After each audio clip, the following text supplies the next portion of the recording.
예, 오늘 말씀은 시편 92편입니다. 시편 92편 주의 신실함에 대한 찬양입니다. 여호와 하나님의 신실하심에 대한 찬양이면서 하나님의 보호를 받고 하나님 앞에 귀 쓰임 받고 하나님으로부터 하나님 울타리 안에서 하나님 보호하심 안에서 자라나는 의인들의 받을 복이 그 은혜가 얼마나 큰지를 노래해주고 있는 시편입니다. 그래서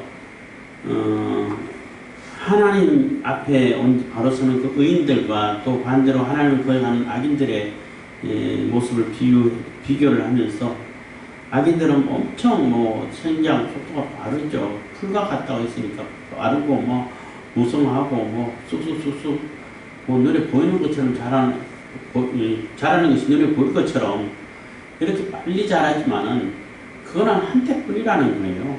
풀과 같다는 거죠. 풀이 아무리 많이 자라봐야 1년초 같은 경우는 가을에 서리가 내리면 다 말라버리고 다 배에서 그냥 건물로 돌아가고 이렇게 되는 것인데, 반대로 여호와 하나님 앞에 귀 쓰임받는 의인들은 종려나무 같고 또 백향목 같고 이렇게 해서 굉장히 귀중하게 쓰이고 아주 귀한 제목으로 쓰이는 이러한 그리고 1년뿐만 아니라 수백 년, 백향목 같은 경우는 천년수를 누린다고 그래요. 나무가 천년도 넘어가기, 수명이 넘어간다 그러는데, 그렇게 오래 있으면서도 열매를 맺고 풍성한 열매를 맺는 그러한 나무와 같다는 거죠. 종려나무 같은 경우는 생긴 건 풀처럼 생겼는데, 이파리가 풀처럼 생겼잖아요. 그리고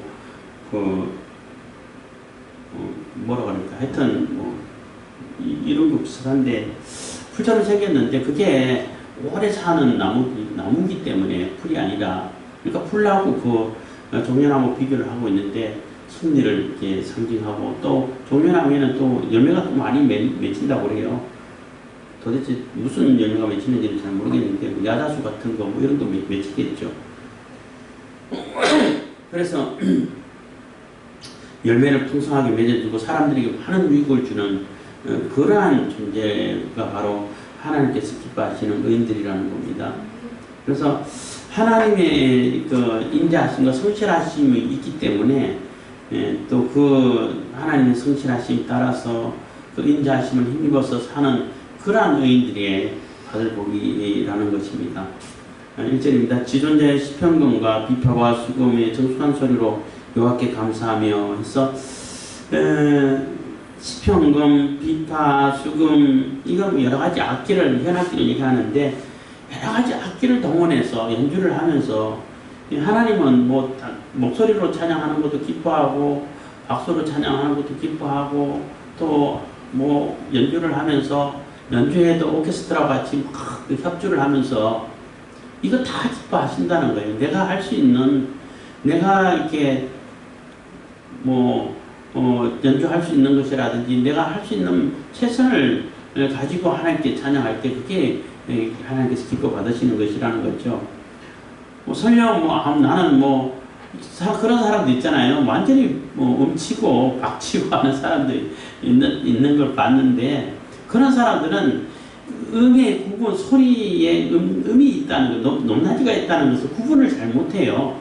스스로가 구분이 안 돼. 그래서 자기는 열심히 그 곡을 따라서 부른다고 부르는데 듣는 사람은 맨 같은 음이야.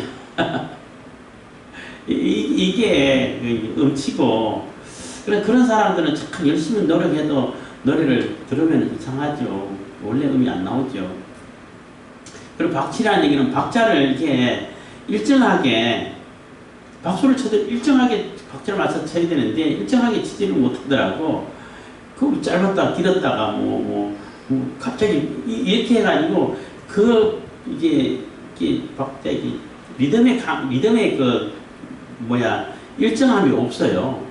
그거 아주 예민한 사람이 있고 보통인 사람이 있고 보통은 좀 못한 사람이 있고 아예 그냥 그런 개념이 없는 사람, 이렇게 여러 가지 있는데, 뭐 저 같은 경우도 아주 예민하고 뭐 리듬이라 그러죠. 그 리듬이 좀 복잡하면은 못 따라가. 그런 의미에서 약간 박치 그 성향이 좀 있는데 그렇다고 뭐 일반 보통은 대부분 다 따라가는데 그런 뭐 8분의 12용표라든지 뭐 하여튼 8분의 6박자도 조금 8분 9분의 몇 박자 뭐 이런 게 있어요. 그러니까 그런 거는 이렇게 맞추기가 정말 까다롭고 해가 못 따라가. 근데 그렇지 않고 일반 4분의 4박자라든지 뭐 4분의 3박자라든지 4분의 2박자라든지 뭐 이런 보편적으로 많이 불려지는 이런 박자는 잘 따라가는데 리듬이죠.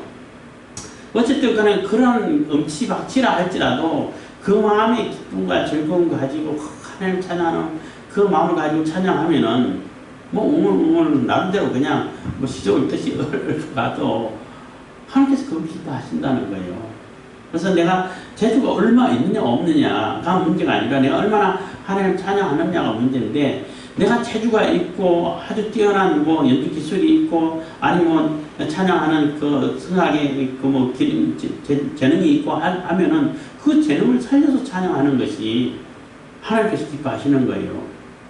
내가 잘 연주를 잘 하는데 불구하고 에이 뭐 박자 아무렇게나 막 하고 그냥 뭐 음악을 쳐도 그래도 하나님 받으시 그렇지는 않아요. 박치 음치는 열심히 하고 싶은데 열심히 잘하고 싶은데 못할 뿐인 거지 일부러 못하는 게 아니라 그래서 어떤 상황이든 하나님께서 받으시는데 정말로 내가 정성을 다해서 최선을 다해서 기쁨과 즐거움을 가지고 찬양할 때 하나님께서 받으신다는 것입니다. 그래서 내가 또 이게 공경 아주 그 좋은 연주 기술이 있고 재능이 있으면 그 재능을 가지고 찬양하는 것도 하나님께서 기뻐하신다는 것입니다. 그래서 지존자의 수평권과 비파와 수금의 정숙한 소리로 정숙한 소리라는 얘기는 아주 이렇게 잘 정리된 소리라고 말할 수 있어요. 연주의 실력이 연습을 많이 해가지고 다 고르게 아주 이렇게 잘 다듬어진 이런 소리라고 말할 수 있는 거죠. 그런 소리로 여호와께 감사하며 주의 이름을 찬양하며 아침에 그래서 주님의 이름을 찬양합니다. 아침에 주의 인자하심이 나타나고 밤마다 주의 성실하심을 베품이 좋으니까 그래서 아침에 일어날 때마다 하나님의 인자하심으로 일어났다는 거죠. 아침에 새로운 빛을 아침을 맞이하면서 태양빛을 밝은 빛을 맞이하고 일어나면서 하나님의 인자하심, 하나님의 은혜를 베푸시고 또 우리를 보호해 주시고 또 사랑을 나눠주시고 사랑해 주시고 은혜를 나눠주시고 그러한 인자함 때문에 내가 새로운 아침을 맞이할 수 있다는 거예요. 그러지 않으면은 뭐 밤에 그냥 자다가 그냥 다시 못 일어나면은 못 일어날 수 있다는 거죠. 그리고 밤마다 주의 성실하심을 베품이 좋으나이다 해서 밤마다 주님의 성실하심을 느낀다는 거죠. 하나님이 성실하시고 하나님 변함이 없으시고 이렇게 하시는 그 하나님 때문에 내가 오늘 하루를 잘 이렇게 지내왔고 또 하루 밤을 지내면서 하나님께 맡기고 또 이렇게 잠을 청할 수 있다는 거죠. 그래서 하루를 돌아보면서 또 하룻밤을 지내면서 하나님의 성실하심을 따라가지고 내가 이렇게 계속 매일매일 살아가는구나. 또 뭐 이렇게 밤이 고난을 상경한다 그러면은 그 고난 가운데서도 하나님의 성실하심을 믿고 다시 아침을 맞이할 수 있는 그러한 그 소망이 생긴다는 것입니다. 그래서 하나님의 인자하심과 성실하심이 우리에게 베풀어지는 것이 그게 얼마나 좋으냐는 거예요. 얼마나 감격스럽고 평화롭고 또 소망이 넘치고 기쁨이 넘치고 하느냐는 것입니다. 그렇기 때문에 우리는 또 하나님께 아주 정숙한 소리로 또 내 재능을 가지고 같이 협조하면서 같이 화음을 맞춰가지고 찬양하는 것이 당연하다는 것입니다. 그렇게 찬양하면서 하나님께 감사하고 주의 이름을 찬양한다는 것입니다. 4절 여호와여 주의 행사로 나를 기쁘게 하셨으니 주의 손의 행사를 인하여 내가 높이 부르리이다. 그래서 여호와여 주의 행사로 나를 기쁘게 하셨으니 주의 손의 행사를 인하여 내가 높이 부르리이다 해서 주님의 행사, 주님께서 일하심이죠. 행하시는 일이라는 것입니다.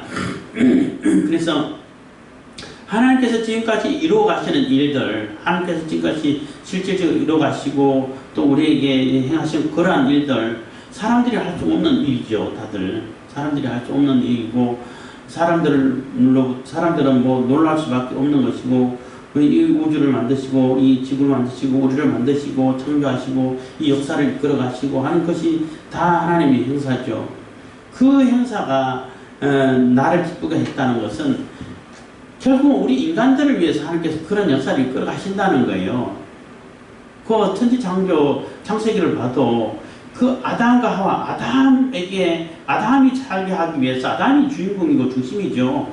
그 아담이 살기 좋은 환경을 이 우주를 만들잖아요. 그래서 이 모든 우주가 사실 우리 인간을 위해 가지고 지은 그러한 존재들이에요. 우리가 우주를 위해서 있는 게 아니라 우주가, 이 지구가 우리를 위해서 있는 거예요. 하나님께서 그렇게 만드셨다는 겁니다. 그렇기 때문에 하나님께서는 하나하나 이끌어가는 그 행사가, 그 일들이 우리를 기쁘게 해주고 우리를 행복하게 해주고 우리를 영원히 살게 만들어주고 우리 하나님 안에서 자유를 누리면서 하나님 찬양하면서 하나님께 영광을 드리면서 하나님과 함께 기쁨을 나누고 이렇게 살기를 바라신다는 거죠. 그렇게 하기 위해서 역사를 이끌어 간다는 거죠. 그러니까 그 역사는 당연히 우리의 기쁨이 되는 역사죠. 물론 우리 인간이 약하고 인간이 좀 정직하지 못하고 하나님 앞에 바로 서지 못하고 죄에 물들고 죄에 빠지고 그래서 죄 때문에 고난을 당하고 그래서 하나님께로부터 멀어지고 이러한 일들이 벌어졌는데 그거 모든 것도 그런 과정을 통해 가지고 그런 연단을 통해 가지고 결국은 하나님께서는 우리에게 좋은 처소를 마련하시고 예수님께서 처소를 마련하러 가신다고 했으니까 처소를 마련하시고 우리가 영원히 살 수 있도록 영원한 천국에서 영원한 낙원에서 살 수 있도록 준비하고 계신다는 거예요. 그게 하나님의 역사라는 겁니다. 주의 손의 행사를 인하여 내가 높이 부르리까. 그래서 손은 일하는 거잖아요. 사람이 능력이 있는 것은 짐승하고 다른 것이 손이 있기 때문이에요. 발로는 걸어가고 움직이면서도 손으로 무슨 일을 다 하잖아요. 손으로 다 만들고 짓는 거예요. 그래서 그것을 이제 비유로 해서 하나님의 손이 하나님께서 손으로 지으셨다 하는데 하나님 육신도 없으신데 손이 있나요? 그러니까 인간에게 비유를 해서 하는 얘기인 것입니다. 그래서 그 손의 행사를 인하여 가지고 하나님께서 지금까지 역사를 이끌어 오시고 역사를 이루신 것을 보고 하는 뜻이에요. 내가 높이 부르리이다. 그래서 하나님의 이름을 높이고 하나님을 찬양하게 됐다는 것입니다. 5절 여호와의 주의 행사가 어찌 그리 크신지요 주의 생각이 심히 깊으시냐이다. 그래서 그 역사가 이루시고 하나님께서 행하신 그 모든 일들이 너무나 놀랍고 크고 우리 인간은 도저히 상상할 수 없는 일이고 그리고 하신 일들도 너무나 생각이 깊으셔가지고 우리 인간이 이해할 수 있는 그런 수준이 아니라는 거죠. 인간이 이해하고 인간이 이룰 수 있는 그러한 일들은 한계가 있죠. 아주 하나님의 행하신 일에 비하면 조금밖에 안 되죠. 찰나고 순간이고 제가 그런 표현을 자주 씁니다만은 하나님이 보실 때에 인간의 지혜 두뇌는 어떻게 하겠어요? 다 도토리 기적이에요. 아무리 IQ 160이나 되고 하는 사람이나 IQ 90이나 하나님 보실 때는 거기서 거기에요. 도토리 기적이죠. IQ 90짜리도 사실은 뇌 자체는 인간의 뇌 자체는 굉장히 좋은 건데 그만큼 쓸 줄을 모르고 쓰는 방법을 모르고 이렇게 훈련이 안 돼 있어서 그런 거죠. 그리고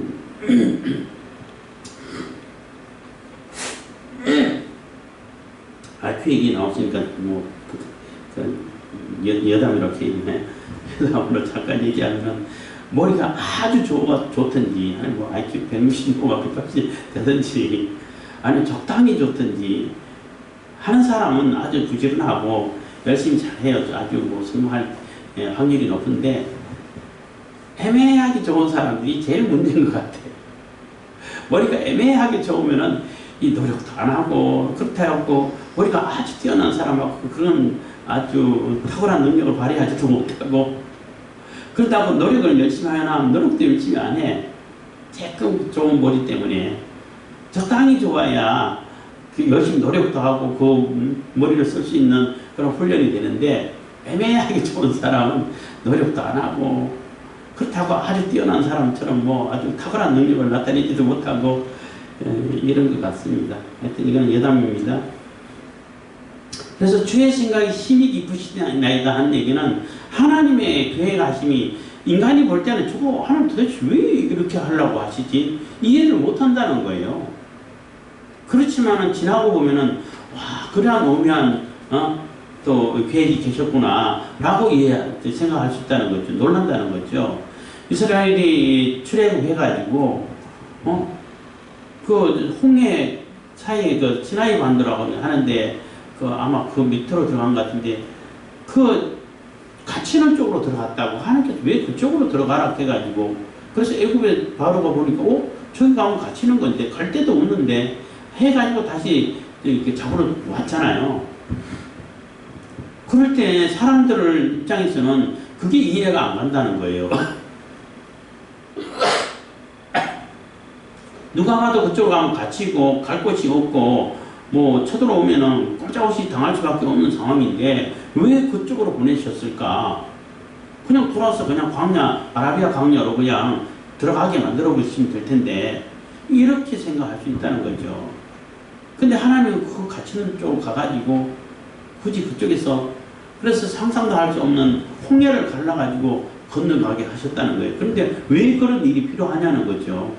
그래서 그 후에 모세의 노래라든지 미리암의 노래를 통해서 보다 보면은 주변에 있는 그런 그 싸우기를 좋아하는 그런 조숙들이 얼마나 놀랬겠냐는 거예요.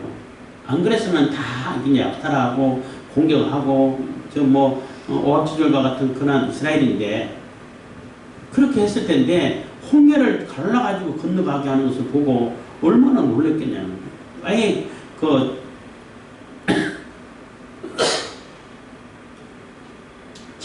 침략할 그런 엄두를 못 내게 만들어 버렸다는 거죠. 그러니까 하나님의 전략이 정말 대단하시다, 이렇게 생각할 수 있는 겁니다. 그것처럼 생각이 깊으시다는 겁니다. 그래서 하나님께서 하시는 일들은 이게 하나님께서 하신 일이고, 하나님께서 정말 명하신 그런 말씀이라는 것이 이제 물론 이게 하나님 말씀인지 아닌지는 분별을 해야겠지만, 그렇게 분별돼서 이게 하나님 말씀이라고 이게 분별이 되면은 그냥 무조건 따르는 것이 가장 우리에게 좋은 거예요. 6절입니다. 우준한 자는 알지 못하며 무지한 자도 이를 깨닫지 못하나이다. 그래서 우준한 자, 알지 못하고 무지한 자 이를 깨닫지 못한다는 얘기는, 거꾸로 얘기하면은 이거 하나님의 행하심, 하나님께서 이 역사를 이끌어 가심을 그가 알지 못하는 자는 우준한 자고 짐승과 같은 사람이고, 그 어리석은 자가 된다는 거예요. 깨닫지 못하는 자가 무식한 자, 무지한 자라는 얘기인 거예요. 아까도 말씀드렸지만 인간 세계에서는 뭐 조금 머리 좋아가지고 뭐 천재적인 기질이 있어가지고 많은 학문을 배우고 많은 공부를 하고 이런 사람도 있죠. 근데 그렇지 못한 사람도 있죠. 뭐 공부 많이 못하고 공부하는 머리는 안 태가지고 공부하고는 담 잡고 사는 사람도 있고 하는데, 아무리 그렇게 공부를 많이 하고 탁월한 능력이 있다 하더라도 하나님 보실 때는 아까 말했던 것처럼 도토리 기저귀밖에 안 되는데, 그러할지라도 이게 하나님께서 하시는 거구나, 하나님께서 이루시는 거구나, 이러한 것을 깨닫게 되면 그 사람이 지혜 있는 사람이에요. 우리나라의 석학이라고 했던 이어령 교수님 돌아가셨는데, 그분이 나중에 공부도 많이 하시고 나름대로 그분도 천재적인 소질이 있는 분이죠. 근데 나중에야 하나님의 진리, 복음의 진리를 깨닫고, 와, 이게 이런 거였구나 하고 이제 뭐 놀라고 이제 뭐 이렇게 강의하고 하는 것도 봤는데, 그때 지혜로운 거예요, 그게. 근데, 지금 뭐 엄청난 공부를 했다고 할지라도 이걸 깨닫지 못하면은 무지한 자일 수밖에 없어요. 그래서 우준한 자는 우준한 자가 알지 못한 게 아니라 알지 못하기 때문에 우준한 자가 된 거고, 또 깨닫지 못하기 때문에 무지한 자가 됐다는 겁니다. 7절입니다. 악인은 풀같이 생장하고 죄악을 행하는 자는 다 흥황할지라도 영원히 멸망하리이다. 그래서 풀같이 생장한다는 얘기는 풀이 얼마나 빨리 자라요. 비 한 번 오고 나면 뭐 하룻밤 자고 나면 쑥쑥쑥 자라버리죠. 그래서 호미로 막을 것을 가래로 막아야 된다는 그런 속담이 있는데, 그게 그 농경사회에서 만들어지는 건데, 풀이 조금해서 오늘까지만 해도 조금 해갖고 호미로 쑥쑥 긁어버리면 다 멜 수 있는 그런 수준인데, 아이 귀찮아 내일 하지. 그 내일 하지 한두 번 미루고 그런 사이에 비 와버리면은 호미 갖고는 안 되는 상황이 돼버린다는 얘기예요. 풀이 그만큼 빨리 자랐어. 그래서 호미로 할 수 있을 때 빨리 하는 게 그게 또 농경사회에서는 지혜고 부지런함이 되죠. 그걸 내버려 두면은 바꿔하는 걸로 서로 해가지고 가래로 갈아엎어야 겨우겨우 될 만큼 될 정도가 된다는 겁니다. 그래서 그만큼 풀이 빨리 자란다는 거죠. 빨리 자라고 뭐 번성도 어마하게 뭐 눈이 확 띄게 번성하죠. 흥황한다는 것입니다. 그렇지만 그거는 영원히 멸망할 존재밖에 안 된다는 거죠. 악인이. 그렇게 뭐 풀이 확성하게 자란다 할지라도 1년 지나면 가을만 되고 서기만 내리면 다 말라버리는데, 그러면 다 이제 또 긁어가지고 그냥 불 때든지 아니면 뭐 걸음 만들든지 버리든지 하겠죠. 그만큼 유한하고 뭐 어마어마한 뭐 세력을 가지고 넘쳐나는 뭐 굉장한 세력을 발휘하는 것처럼 보인다 할지라도 악한 자들은 결국은 하나님께서 다 멸망시키고 완전히 소멸시키고 심판하신다는 겁니다. 그래서 영원히 멸망할 뿐이기 때문에 그들의 그 번성함을 굳이 부러워할 필요는 없다는 겁니다. 8절, 여호와의 주는 영원토록 지존하시나이다. 그렇지만 하나님은, 그래서 인간은 특히 악인들은 하나님을 대적하고 하나님을 거역하고 하나님 뜻을 받들지 않고 하는 이런 사람들이죠. 이런 사람들은 풀 같다고 그랬잖아요. 그 풀은 얼마나 짧고 유한하야 하는 거예요. 거기에 비해서 하나님은 영원토록 뭐 시간이 없죠. 시간의 제약을 안 받으시죠. 그렇게 지존하고 지극히 존귀하신 분이시라는 겁니다. 지존하십니다 하고 하나님은 영원히 존귀하신 분입니다 하는 고백을 하고 있는 것입니다.